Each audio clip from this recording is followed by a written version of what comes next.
Bonjour la gang et bienvenue à le troisième, on dit au troisième épisode du podcast La Conquête du bien-être avec nul autre que Marilyn Gingras comme à l'habitude. Et aujourd'hui, il sera question de l'axe corps.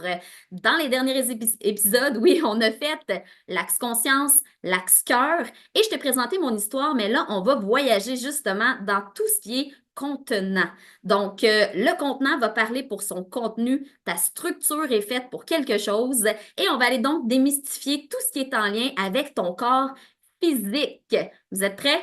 Alors, on y va dans 3, 2, 1. C'est un départ.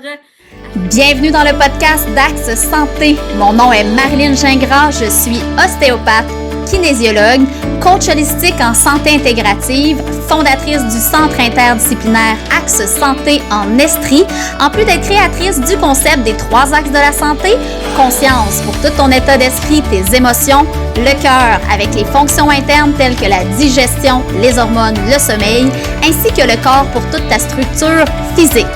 Mon plus grand désir, c'est de te faire voyager dans les infinies possibilités d'interrelation de tout ce qui se passe à l'intérieur de toi pour te permettre de faire des choix conscients dans ton quotidien afin d'exploser d'énergie grâce au seul et unique véhicule de ta vie, ton corps. Bienvenue dans mon univers. À chaque fois, je dis que c'est comme l'axe le plus intéressant et le plus important, mais dans le fond, dans les faits, là, la vraie réalité, c'est qu'ils sont tous importants. C'est pour ça que mon entreprise s'appelle Axe Santé. C'est que dans le fond, dans les dernières années, si tu n'as pas écouté les premiers épisodes, là, mais dans les dernières années, en fait, précisément en janvier 2023, ça fait pas très longtemps, j'ai changé le nom de mon entreprise pour Axe Santé avec un S, Axe. Tout simplement parce qu'avec les compétences, avec mes expériences cliniques sur le terrain, ben, j'ai réalisé que quand j'évalue quelqu'un qui a une douleur physique, ben, ça ne veut pas nécessairement dire que c'est, voyons, ça veut pas nécessairement dire que c'est dû à ce qui se passe au niveau de l'ergonomie, donc de la posture, de l'environnement de travail, et que c'est une blessure qui est réellement en lien avec quelque chose de physique. Donc, de là est parti les 3 axes de la santé. Aujourd'hui, on va parcourir tout l'axe corps. L'axe corps, c'est quoi? Bien, en fait, moi, je dis toujours que le corps est le messager de tout ce qui se passe à l'intérieur de toi. Fait que, à l'intérieur, il y a des fonctions vitales qu'on a vues avec l'axe cœur, comme la respiration, la circulation, les hormones qui vont être sécrétées en fonction de ce que tu vis. Et tout ça, ben, tient sur ton corps physique, sur ta structure osseuse, via des fascias, c'est ce qu'on va regarder aujourd'hui, et va donc faire réagir ton corps de différentes façons avec des signes qu'on appelle des signes cliniques en ostéopathie ou pour ne pas dire des symptômes. Désolée au corps médical, c'est un mot qu'on n'a pas le droit d'utiliser. Je trouve ça toujours drôle de le dire quand même. Donc, des signes que tu as, ton corps te dit des choses, tu ressens une douleur d'une forme quelconque, puis on va les regarder, ces types de douleurs-là, et ça peut être un bon aperçu, en fait, de ce qui se passe. Fait que ce qu'on va faire, c'est qu'on va décortiquer premièrement les grands rôles de ton corps. On va regarder ça inclut quoi? Ton corps physique, parce qu'il y a les os, mais il y a d'autres choses qui sont en lien avec ta structure. Et ensuite, on va regarder, bien entendu, des interrelations qui peut y avoir entre la conscience, le cœur et le corps, avec des cas cliniques que j'ai déjà vus. Puis, je vais te donner, pour terminer, mes meilleurs conseils pour avoir un équilibre le plus possible dans ta structure physique, dans ton corps général. Ça va être super intéressant comme d'habitude. Alors, sans plus attendre, bien, on va commencer avec de quoi est fait le corps? Fait que, tu sais, le corps, on pense souvent aux os. Puis ce que je trouve toujours très drôle quand que je nomme que je suis ostéopathe, les gens qui connaissent pas ça, ils font comment tu travailles avec les os? Parce que ostéopathe, tu comprends? Mais c'est pas vraiment ça. L'ostéopathie, c'est la science de tous les systèmes du corps. Fait que c'est vraiment une globalité, mais le corps physique, lui, il est fait d'os, il est fait de muscles et il est fait de ligaments qui entourent les articulations qui sont formés par des muscles et des os.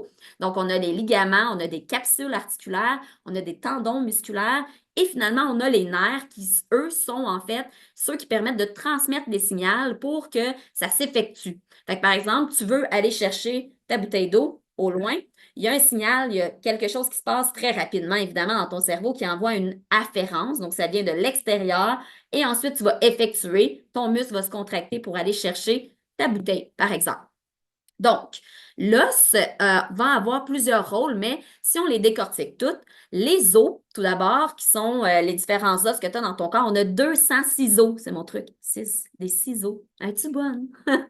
Donc, tu as 206 os dans ton corps. Là, je ne vous dirai pas le nombre de muscles. Je suis désolée, je brise tout de suite votre attente pour la suite des choses. Donc, on a 206 os.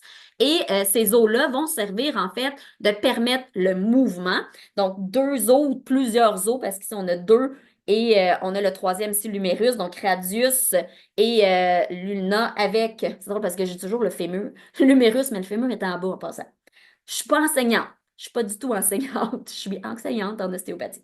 Donc, on a le radius, l'ulna et l'humérus, et ça va former l'articulation de ton coude. Donc, les os vont former des complexes pour faire des articulations. Donc, ils vont permettre des mouvements dans différentes charpentes et dans différents angles en fonction de où ils sont situés dans ton corps. Et ils vont permettre aussi, bien entendu, d'aller protéger des organes vitaux. Par exemple, ta cage thoracique qui est assez rigide, bien, va protéger ton cœur, tes poumons, ton œsophage.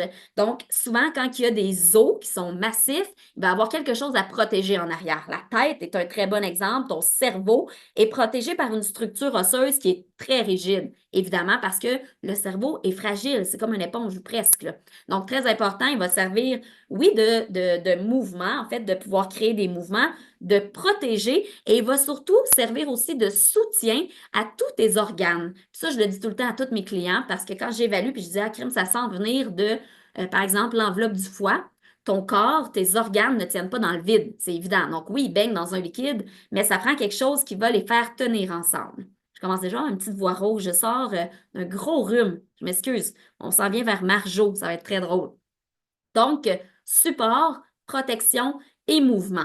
C'est ses grands rôles, mais il va aussi aller produire des cellules sanguines avec la moelle osseuse. Tu as peut-être déjà entendu parler de ça. Tu sais, quelqu'un qui va avoir une greffe de moelle, mais ça peut être, par exemple, parce qu'il y a des métastases au niveau des os et qu'on veut aller refaire la moelle là, au niveau de l'os pour pouvoir produire des cellules sanguines en continu. Donc, protection, soutien et va servir aussi là, de pouvoir faire les mouvements et d'aller sécréter certaines cellules sanguines dans ton corps. Maintenant que tu sais ça, ben, les articulations, ton corps, ben, déjà, je te l'ai dit, mais il va aller servir de support à différents organes qui ont une enveloppe qu'on appelle des fascias. C'est pas compliqué, les fascias, en fait, là, ça enveloppe tout dans ton corps. L'os a un fascia, donc tu as ton os et tu as le périoste qui enveloppe. Tu sais, quand on dit une périostite, c'est qu'au niveau de ton tibia, il n'y a pas beaucoup de tissu et donc ça va s'inflammer quand même assez rapidement au niveau de l'enveloppe de l'os et c'est là que ça peut te faire une tendinite ou une inflammation de l'enveloppe de ton os directement où le muscle s'insère parce que ça tire trop. Donc, tu vois, l'os, tu as l'enveloppe de l'os qui est un fascia, le périoste, puis c'est la même chose au niveau des muscles. Tu as des muscles qui s'insèrent sur tes os avec des tendons. Et par exemple, si j'ai deux articulations ici avec un muscle entre les deux, bien, on va avoir les tendons aux deux extrémités avec une enveloppe. Chacune de ces enveloppes-là au niveau des muscles vont aller se relier à d'autres enveloppes. Puis c'est là que ça devient super intéressant parce que si tu as une tension, par exemple, du petit pectoral, juste ici, qui s'insère au niveau de l'articulation de l'épaule et au niveau de la cage thoracique. Mais s'il y a une tension, bien, ton petit pectoral va ensuite aller chercher ton biceps. Donc, ça peut faire des douleurs, des inconforts vers d'autres zones qui ne sont même pas en lien avec ça. Fait que c'est un exemple classique. Tu as une mauvaise respiration, ton diaphragme ne gonfle pas bien au niveau de ta cage thoracique. Ton petit pectoral, qui est un muscle qui s'insère sur ta cage thoracique, va travailler plus fort pour faire gonfler ta cage thoracique. Il devient tendu. Et là, ça peut faire une tension le long de ton bras et tu pourrais développer une tendinite au niveau des extenseurs du coude, par exemple, dans ton bras. Donc, une douleur sur l'extérieur. Mais ça, c'est infini dans ton corps. Puis c'est ça qui est intéressant de comprendre. Donc, il y a des chaînes comme ça à l'infini en fonction des muscles, en fonction des os et en fonction des organes qui sont dans ton corps. J'ai déjà donné souvent cet exemple-là, mais au niveau du cœur, l'enveloppe du cœur s'appelle le péricarde. Le péricarde va prendre insertion au niveau des vertèbres thoraciques et cervicales de C6, C7, donc les dernières cervicales, T1, T2, T3, T4, qui sont les thoraciques. Donc, si tu vis beaucoup d'émotions Ou si tu as, par exemple, de la haute tension avec un cœur qui bat très fort, ça peut mettre une tension au niveau de l'enveloppe du cœur et créer des douleurs au niveau des vertèbres cervicales, puis après ça, vers les muscles qui s'insèrent sur les vertèbres cervicales. Et c'est pour ça que c'est une boucle sans fin, l'axe corps, parce que ça peut venir de partout, partout, partout, partout. Tantôt, je t'ai nommé les différents rôles en fonction des os, des muscles et tout ça, mais sache que dans le fond, les trois plus grands rôles du corps, ça va être de soutenir et de protéger. Donc, il y a des amortisseurs dans ton corps, puis ça, j'en ai déjà parlé peut-être dans l'axe cœur, si je ne me trompe pas, qui sont les diaphragmes. Les diaphragmes, tu en as trois principaux dans ton corps qui, eux, vont couper ton corps en trois et vont amortir les tensions des fascias que je suis en train de te parler. Ça mérite une petite gorgée avant que je m'étouffe. Donc, ces muscles-là, ces grands groupes musculaires-là, parce que c'est plusieurs muscles, vont couper le corps en deux. Et c'est ce qui va faire que si tu as des tensions, par exemple, au niveau du cou, ça va aller s'amortir au niveau du diaphragme sous-mandibulaire pour éviter que ça monte vers la tête et que ça te donne des maux de tête. Et vice-versa, donc de ne pas descendre. Au niveau de la cage thoracique, on a le diaphragme respiratoire qui est une coupole comme ça. Ils sont tous inversés. Donc, on a un bol, une coupole qui fait comme un parachute, et on a le plancher pelvien qui est à la base du bassin qui va faire, lui, tout le support au niveau du sacrum, du coccyx et des hanches. Donc, les trois travaillent ensemble. Si tu as des tensions dans ta cage thoracique, bien, normalement, ça va rester entre le sous-mandibulaire et le respiratoire. Tu as des tensions au niveau de l'abdomen, tu as des tensions au niveau des carrés des lombes, bas du dos, tes iliaques, plancher pelvien, diaphragme respiratoire. Qu'est-ce qui se passe quand ton corps n'est plus capable d'amortir? Donc là, on est dans le rôle de soutien, de support et de protection.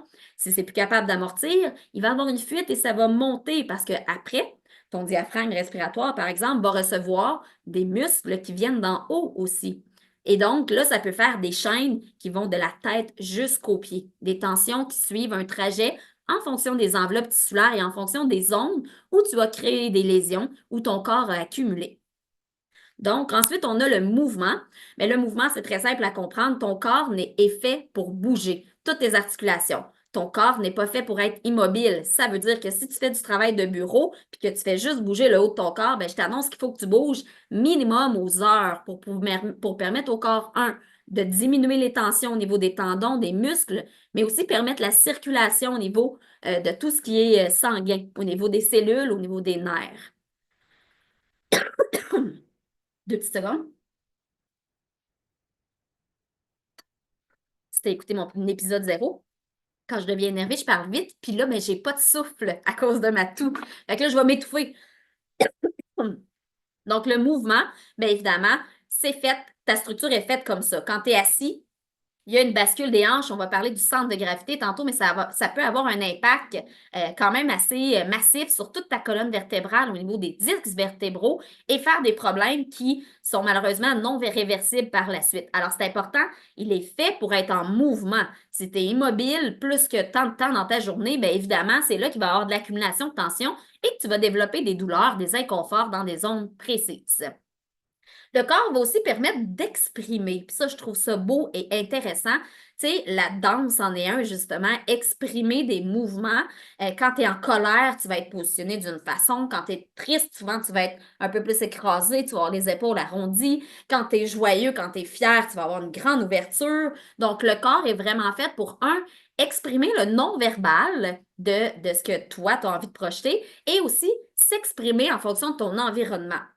Ce que je veux dire par là, c'est quand tu es assis, si tu es sur une structure qui est plus rigide ou si tu es une structure plus molle, ben, ton corps va aller supporter d'une façon différente. Donc, il est vraiment fait pour s'adapter et c'est ce qui est extraordinaire du corps et c'est ce qui fait que chaque être humain est unique en fonction de son corps aussi. Parce que selon ton environnement, en fonction du mouvement que tu fais et en fonction aussi de ta personnalité, de ce que tu es, ben, tu vas avoir une posture différente et tu vas développer des problèmes différents aussi.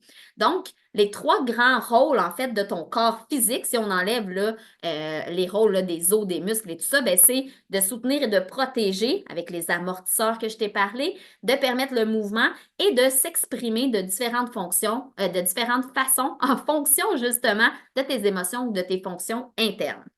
Maintenant, au niveau de ton corps, comment ça marche? Qu'est-ce qui fait que tu vas développer une blessure? Bien, ça va être souvent en lien justement avec l'accumulation de tension. Je vais te parler du centre de gravité. Le centre de gravité, c'est quoi? C'est que quand tu es debout, les pieds, plus que tu es large, plus tu es stable. Tu l'as peut-être déjà expérimenté. Plus tu es étroit, moins tu es stable. Pourquoi? Parce que c'est ce qu'on appelle le polygone de sustentation. C'est le support, donc tes pieds sont là vraiment pour s'enraciner, pour supporter toute ta colonne. Imagine, prends juste 2 petites secondes. Moi, je ne suis pas très lourde, là, mais je pèse 115 livres mouillés. C'est tous mes pieds qui reçoivent ça. OK? Réfléchis juste 2 petites secondes à ça. C'est vraiment intéressant. Donc, tes pieds vont recevoir la force du sol qui monte. Donc, ça va passer par le pied des deux côtés, par la cheville, par les tibias, par les fémurs qui vont rentrer dans la coxo-fémorale, qui sont les articulations de chaque côté au niveau de la hanche, vont entrer dans la charge vers ton sacrum, qui est vraiment l'os entre les deux gros os des hanches, là, des iliaques, le sacrum, et va ensuite aller chercher des vertèbres précises. Ça va passer autour de ta vertèbre lombaire 3, au niveau de D4, thoracique 4, et ça va ensuite aller au niveau de ton cou à C2 vers l'oreille interne par la suite. Je ne sais pas si tu as déjà fait une otite ou si tu as déjà eu des problèmes d'oreille interne, là, mais c'est vraiment par là que le centre de gravité passe. Donc, ça peut faire des fois des étourdissements. Tu peux avoir l'impression que la pièce tourne ou que toi, tu tournes aussi quand tu as des problèmes au niveau de l'oreille interne. Les fameux vertiges positionnels bénins ou des trucs comme ça, les gens qui vont faire des laryngites, des fois, vont sentir au niveau de la gorge parce que ça va faire un jeu de pression, des otites. Bref, le centre de gravité, pied, fémur, en gros, coxo-fémoral, sacrum, L3, D4, C2, temporaux avec la mâchoire. Qu'est-ce qui se passe? Si, par exemple, tu te fais une entorse de cheville, et là, tu suis mon chemin. Si tu as une entorse de cheville, tes ligaments qui sont autour de ton articulation vont être étirés. Donc, l'os, au lieu de glisser central comme ça, va avoir souvent une petite inclinaison. Qu'est-ce qui se passe? Tout ton centre de gravité est foutu.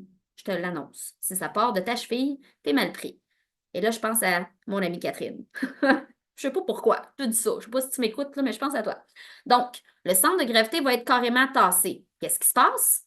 Désaxement, tibia, fémur, coxo-fémoral, L3, D4, C2, mâchoire. OK? Ça va loin. Mais là, ça peut être ailleurs sur ton centre de gravité. Si, par exemple, je ne sais pas, tu fais une grosse chute sur les fesses, tu pousses ton iliaque, mais là, ça peut partir de l'iliaque. Iliaque, sacrum, L3, et on peut s'amuser comme ça. Ce qui est intéressant à comprendre aussi, c'est que tu as la charge qui monte du sol, mais tu as aussi le centre de gravité qui descend, qui vient au niveau de la tête et qui va partir dans le même sens. Oreille interne, après ça, mâchoire, C2, T4, L3, sacrum, après ça au niveau des hanches. Fait que si tu as, par exemple, eu une opération où tu as porté des broches, puis que ça a été plus dommageable d'un côté, que ta mâchoire ouvre plus égale, mais là, on fait le sens inverse. Donc, tu peux avoir une lésion sur tout ton centre de gravité. Et là, ça devient encore infini. C'est comme les fascias. Si tu as un organe qui est en lien avec une vertèbre de ton centre de gravité, ben, t'es foutu. T'es foutu. Ça repart dans le même sens. Si, par exemple, je ne sais pas, moi, tu respires pas bien, ton diaphragme ne gonfle pas assez, ça tire sur un des piliers parce que, je ne sais pas, moi, tu as des reflux gastriques en plus, donc à gauche, ça gonfle moins. Ton pilier, qui s'insère au niveau des vertèbres lombaires, dont L3, va créer une tension sur cette vertèbre-là. Et qu'est-ce qui se passe à cette vertèbre-là? Tu as le centre de gravité qui s'insère là. Fait que là, ça peut faire que tu es toute désaxée sur tes deux pieds. Ça, on a des techniques en ostéopathie pour le faire, mais je t'invite à l'essayer si tu as un conjoint ou si tu as un ami qui veut le faire. Quand tu es couché sur le dos, tu es supposé avoir un rebond au niveau des chevilles. Si c'est écrasé puis que le centre de gravité n'est pas bon articulairement, là, si vraiment tu es désaxé au complet, quand tu vas tirer sur la cheville, ça ne fera pas clouc, clouc, clouc, clouc. Donc, ça va faire comme si tu tires puis c'est rigide, tu es incapable de décomprimer. Donc, ça peut être un signe que ton centre de gravité n'est plus bon. Donc, ça, c'est intéressant à comprendre parce que le centre de gravité, c'est la base pour tout ce qui est postural. La posture, évidemment, va être influencée par ton environnement, par ce que tu fais et je te l'ai dit tantôt, ton corps est fait pour bouger. Fait que si, au contraire, tu bouges trop, par exemple, les gens qui travaillent dans la construction et qui vont bouger de la mauvaise manière à répétition, le corps est j'allais dire, un être humain lâche. C'est pas compliqué. Ton corps veut dépenser le moins d'énergie possible. Fait que si ton corps, mettons, mon ordi ne serait pas central puis qu'il faut toujours que je tourne mes yeux par là, ben à un moment donné, qu'est-ce qui va se passer? Les tissus qui vont chercher le globe, qui vont chercher les sous-occipitaux, ben ils tirent, ils tirent, ils tirent. Hey, moi, je suis écœurée de travailler pour tourner par là. m'a tourner, m'a me raccourcir toujours par là. Et c'est là que les inconforts vont apparaître. Puis ça, c'est vrai pour toutes les positions. Si tu es assis puis que tu es toujours arrondi au lieu d'être agrandi, bien, à un moment donné, tes hanches, quand tu es arrondi, sont basculées vers l'arrière. Si tu croises une jambe, tu es désaxé au niveau des hanches, puis tu te répètes cette position-là, je ne sais pas combien de fois, bien, je t'annonce que tu viens de jouer sur tout ton centre de gravité. C'est le même principe partout dans ton corps. Alors, s'il vous plaît, bougez en conscience. Positionnez-vous en conscience et ça va être un de mes grands conseils tantôt. Fait que ça peut être des chaînes infinies, encore une fois, qui vont avoir des liens avec les différentes vertèbres ou les différents segments vertébraux, là, au niveau, pas vertébraux, mais au niveau de la structure osseuse. Temporaux, qui sont les muscles, les articulations au niveau de la mâchoire, une des zones en tout cas, et qui va aller chercher après plein de tissus, clavicules, les omoplates. Donc, on pourrait se promener très, très, très longtemps, mais sache que les mouvements que tu fais, les positions que tu prends vont avoir un grand impact sur toute ta structure physique. Maintenant, si jamais tu as déjà des douleurs, puis si tu m'as déjà vu en clinique, je suis un petit peu fatigante avec ça. Je pose 50 questions pour que tu me décrives ta douleur. Pourquoi? Parce que ton corps te parle. Ton corps est toujours en train de te nommer c'est quoi le problème. C'est juste que tu ne sais pas c'est quoi son langage, puis tu ne sais pas comment l'écouter. Fait que là, j'ai envie de m'amuser avec toi pour que tu puisses comprendre un petit peu plus ce que ton corps essaie de te dire. Alors, premièrement, il y a différents types de douleurs, puis c'est simple. Tu as des douleurs articulaires, tu as des douleurs musculaires, tu as des douleurs nerveuses et tu as même des douleurs qu'on peut dire viscérales ou digestives et tu as des douleurs émotives. J'en compte 5. Donc maintenant, comment est-ce qu'on sait, est-ce que c'est une articulation qui me fait mal ou un muscle? On va commencer avec la base. Une articulation, quand tu es immobile, l'articulation reçoit moins de liquide. Fait que si par exemple, tu es assis longtemps, puis que quand tu arrives à te relever, c'est raide, puis ça te prend du temps à te réchauffer, ça te prend comme 5 minutes avant de dire OK, là, je suis correct. Ça, c'est une douleur articulaire. Donc, souvent, ça va être des douleurs qui vont apparaître suite à une posture statique d'un certain temps. Ça peut être pas très long en passant, ça dépend de l'usure des articulations, puis ça peut dépendre aussi si c'est quelque chose qui est habituel pour toi. Fait que justement, si tu es tout le temps assis, bien, ça se peut que ton corps soit habitué d'être assis puis que tu ne ressentes pas tout de suite la douleur. Mais tu vas avoir toujours la douleur de type démarrage. Petit fait très intéressant, si ça te fait ça le matin, oui, ça peut être un signe qu'il y a une articulation qui n'est pas assez bien lubrifiée ou qui est mal positionnée par rapport à la gravité, par rapport au centre que je te parlais tantôt. Ça peut être aussi un signe d'un organe digestif. Donc, je voyage tout de suite vers une douleur de type digestif qui pourrait réagir sur ta structure physique. Comment tu vas reconnaître ça? Ça va prendre plus de temps avant de te réchauffer et ça va souvent être le matin ou après un repas. Alors, par exemple, si le matin, tu te lèves et que, c'est lequel que je pourrais nommer, du côté gauche, tu sens comme un élancement dans ton bras avec une raideur là, au niveau de ta cage thoracique, comme si tu as de la difficulté à te déplier. Et ça dure plus d'une heure, voire 2 heures avant que tu dises ah, là, je me sens bien, ça va bien. Alors, ça pourrait être un signe que tu as des troubles au niveau de ton estomac. Donc, l'estomac qui a une enveloppe au niveau de la structure, tout du côté gauche et un lien vers l'épaule gauche. La différence avec une articulation, c'est qu'en fait, tes organes sont très actifs la nuit pour refaire leur métabolisme de base et ça va faire que le tissu va être très sollicité. Donc, quand tu vas te lever, ça va prendre un certain temps avant que le tissu revienne à sa taille normale. Donc, ça peut être un signe d'une douleur physique de type digestif. Maintenant, la différence entre une articulation et un muscle, ça va faire mal quand tu fais un effort. Les muscles, c'est vascularisé, ça a du sang et ça va être reproduit quand tu vas faire un mouvement associé au muscle. Par exemple, ceux qui ont des tendinites au niveau des coudes, bien, il faut que tu fasses une flexion, il faut que tu soulèves un poids pour que ce soit douloureux. Ou ça va être quand tu es en mouvement, tu joues au deck, tu as des problèmes de cheville, tu ne les sens pas dans ton quotidien. Quand tu arrives pour jouer au deck, là, ça fait mal parce que ça te demande une contraction musculaire. Tu me suis? Les douleurs de type articulaire, ça va être plus comme un raquage, ça va être plus comme ça va être comme s'il manque d'amplitude. Les gens vont souvent me dire, c'est comme si je suis bloquée. Ça, c'est plus articulaire. Musculaire, ben là, ça va être plus inflammatoire. Donc, ça va faire une douleur. Tu sais, quand tu dis, ah, ça fait mal. Quand je demande la question, puis la personne me dit, je ne sais pas trop, ça me fait quoi, mais ça me fait mal. Ça va être souvent un muscle. Donc, ça va être une tension, comme si tu as l'impression qu'il te manque de jeu, là. C'est comme s'il manque de lousse au niveau, là, tu sais, tu fais un mouvement et tu as l'impression que ça tire beaucoup. Donc, musculaire, ça peut aussi brûler si c'est sous forme de tendinite, mais ça va être dans une zone précise. Alors qu'un nerf, ça va suivre un trajet. Donc, un nerf, une douleur nerveuse, donc un nerf peut être comprimé par un muscle ou par une articulation. Et les douleurs nerveuses, ben, ça va être plus comme un choc, ça va être plus comme des engourdissements, des picotements. Ça pourrait être vasculaire aussi, les picotements. Je n'ai pas parlé du vasculaire, là, mais on va en parler dans tout ce qui est émotif un peu plus. Des picotements, ça pourrait faire aussi vraiment une décharge et suivre un trajet nerveux. Par exemple, le nerf sciatique est un des classiques. Donc, une douleur nerveuse, un vrai nerf sciatique, tu vas sentir un trajet tout le long de la jambe jusque dans le pied. Un nerf aussi classique, que ça arrive souvent, au niveau de la mâchoire, les personnes vont sentir comme un élancement. Donc, un nerf, ça élance, ça brûle, ça donne un choc et ça va faire des trajets qui sont diffus. Ce n'est pas une zone précise comme un muscle ou comme une articulation.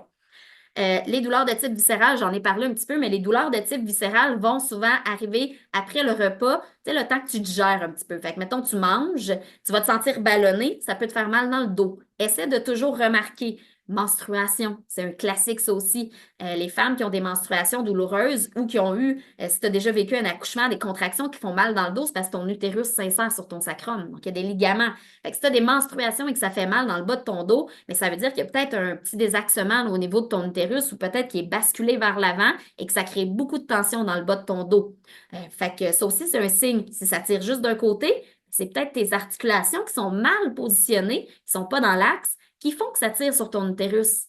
Tu comprends? Ça peut être infini, je te le rappelle. Infini possibilité de liaison. Ça, c'est dans ma mission.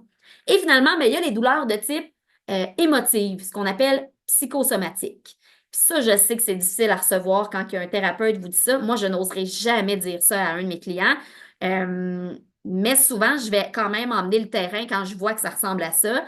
Mais une douleur psychosomatique, c'est qu'en fait, c'est comme si c'est dans ta tête. Mais c'est pas vraiment dans ta tête en passant, parce que c'est réel. Fait que enlevez-vous la pression de dire que ma douleur n'existe pas, elle existe. C'est juste que c'est ton système nerveux qui envoie une boucle de douleur parce que tu vis une émotion qui va aller faire vibrer. Réécoute l'axe conscience, si tu ne me suis pas, qui va aller faire vibrer une onde dans ton corps et que cette onde-là est au niveau d'un organe qui s'insère avec un tissu sur ta structure. C'est comme des ondes radio. On ne les voit pas, mais ça se passe. C'est la même chose dans ton corps. Ton corps, via tes émotions, envoie des signaux qui vibrent dans tes ondes et qui peuvent faire des douleurs. Donc ça va être des douleurs qui se présentent à un endroit, puis qu'on a beau chercher qu'est-ce que ça fait, on ne sait pas trop, puis ça va être assez large, là. Moi, ça m'est déjà arrivé dans mon péricarde, dans l'axe conscient, je t'en parle, il me semble. Ça m'élançait dans mon bras gauche au complet, puis je sentais comme une pression thoracique. Mon péricarde voulait exploser, mais c'était émotif. C'est bon? Ce que j'ai envie de te dire par rapport à ça, c'est que tu dois retenir que ton corps accumule et veut dépenser le moins d'énergie possible. Fait que si ton corps lâche à répétition ou si ton corps lâche parce que tu achoumes ou parce que tu t'es penché, ça veut dire qu'il se passe beaucoup de choses à l'intérieur de toi et que tu devrais être plus à l'écoute pour savoir, OK, qu'est-ce que j'accumule qui fait que là, ça lâche avec une petite pichenote. Parce que s'il lâche avec pas grand-chose, ça veut dire qu'il y a plein d'autres choses qui se passent en arrière-plan. Et je suis justement, en fait, j'existe et Axe Santé existe exactement pour ça. Dépoussiérer tout ce qui s'est passé pour retourner à la source et identifier c'est quoi le réel besoin de ton corps, puis où est-ce que ça part vraiment. Je vais te donner mes conseils parce que là, on est déjà rendu, je pourrais parler encore longtemps, mais il va falloir que tu continues de m'écouter dans les autres épisodes. Alors, mes plus grands conseils, en fait, c'est, puis moi, ça, je dis ça dans tous mes cours, puis je fais rire mes participants avec ça. Si tu ne me connais pas, je fais 5 et 2, peut-être un petit peu moins. Mais je suis une grande femme, pas une fan, je suis une grande fan aussi du corps humain, mais je suis une grande femme. Puis il y a déjà un homme qui m'avait dit ça, qui me lisait dans le journal ici local, puis qui m'avait dit hey, je t'imaginais comme à 5 pieds 6, 5 pieds 7, je t'imaginais vraiment comme une grande femme. Puis je dis, tu sais quoi? Je le suis, mais pas dans ma grandeur physique, mais je le suis dans mon âme. Donc, je suis une grande personne. Je suis toujours en auto-agrandissement. Je suis en espace entre mes vertèbres. Imagine tous tes segments, que tu sois assis, debout, que tu sois en mouvement, que tu attends dans une file d'attente. Attends, j'espère que tu attends dans une file d'attente. Agrandis-toi. Créer de l'espace, c'est mon premier conseil. Mon deuxième conseil, les diaphragmes. tu peux les relâcher. Tu peux me suivre dans tous mes réseaux, j'en parle souvent. Donc, de masser en dessous ici, de relâcher ton diaphragme respiratoire, de respirer par ton ventre, de prendre le temps dans ton quotidien de respirer par ton ventre et de relâcher ton plancher pelvien avec des points de pression. Je te rappelle que ces 3 diaphragmes-là coupent ton corps en 2 et permettent d'amortir les tensions partout. Alors, travaille-les. Fais attention à tes diaphragmes. Bouger, ça, je pense que je ne te l'annonce pas. Tu devrais bouger à toutes les heures, minimalement. Marcher. Je sais que ce n'est pas une activité physique, je le dis souvent, mais marcher va permettre de dégourdir tes articulations, de lubrifier, de ramener vraiment le rôle là, de souplesse au niveau de ton corps. Donc, bouge tout le temps, essaie de ne pas rester statique. Les bureaux assis debout, c'est la plus belle invention du monde parce que justement, ça va te permettre de changer de position à toutes les 45 minutes, à toutes les heures. Bouge de différentes façons aussi. Très important, si tu es quelqu'un qui est extrême et que tu fais des gros sports de performance, apprends à ralentir et à faire du bien à ton corps aussi, de relaxer, la mobilité du yoga, du pilates en renforcement plus précis, plus postural. L'introspection, ça c'est un drôle de conseil. Évidemment, je te donne des conseils dans les 3 axes. Prends le temps de t'asseoir, puis juste écouter ce qui se passe dans ton corps. Parce que je te l'ai dit, ça va être le titre de l'épisode 3, ton corps te parle. L'écoutes-tu? Parce que des fois, tu as des petits signaux, mais tu passes vite parce que c'est pas assez gros dans ton corps. Moi, je fais toujours coter la douleur de 0 à 10. Si ton corps, tu es à 2 sur 10, ça reste un inconfort. Après, qu'est-ce qui se passe? Ça va compenser ailleurs. Et là, tu vas développer d'autres inconforts ailleurs. Donc, prends le temps dans ton quotidien, que ce soit le matin, le midi, le soir, de juste rien faire. C'est un défi pour moi aussi, de juste rien faire et d'écouter. Qu'est-ce qui se passe dans mon corps? Est-ce que je ressens des choses? Est-ce que j'entends des choses à l'intérieur de moi? Et finalement, mon dernier conseil, j'en ai dit combien? 1, 2, 3, 4, 5, j'avais pris des petites notes. Mon 5e, il y en a 5. Mon 5e conseil, ben, c'est l'équilibre musculaire. La mobilité devrait faire partie de ta vie. Pourquoi? Parce que on fait un travail qui souvent va être répété. On travaille combien d'heures dans une semaine? Minimum 35, mettons, pour la plupart des gens. Et si tu es à l'ordinateur, mais par exemple, puis tu n'es pas nécessairement en élongation, que tu ne m'écoutes pas assez, ben, tu vas être arrondi. Alors, apprends à créer de l'ouverture. On va aller faire des exercices en mobilité dans l'autre sens. Toujours le noir et le blanc, le yin et le yang, la femme et l'homme. Donc, si tu fais quelque chose dans un sens, fais de la mobilité dans l'autre sens. Fait que c'est ce qui termine, en fait, mes 5 conseils et le 3e épisode sur l'axe corps, pas cœur. Je suis-tu mêlée, moi, aujourd'hui? On dirait que je suis partout en même temps. C'est ça que ça me fait des vacances.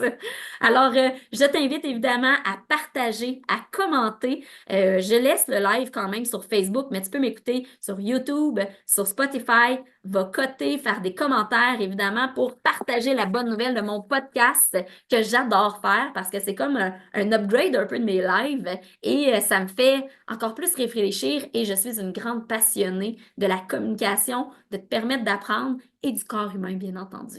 Je vous souhaite une excellente fin de journée ou un bon début de journée ou une bonne après-midi, peu importe où vous en êtes. Et on se revoit pour un prochain épisode pour la conquête du bien-être avec Marilyn qui est en train de perdre sa voix. Bye tout le monde!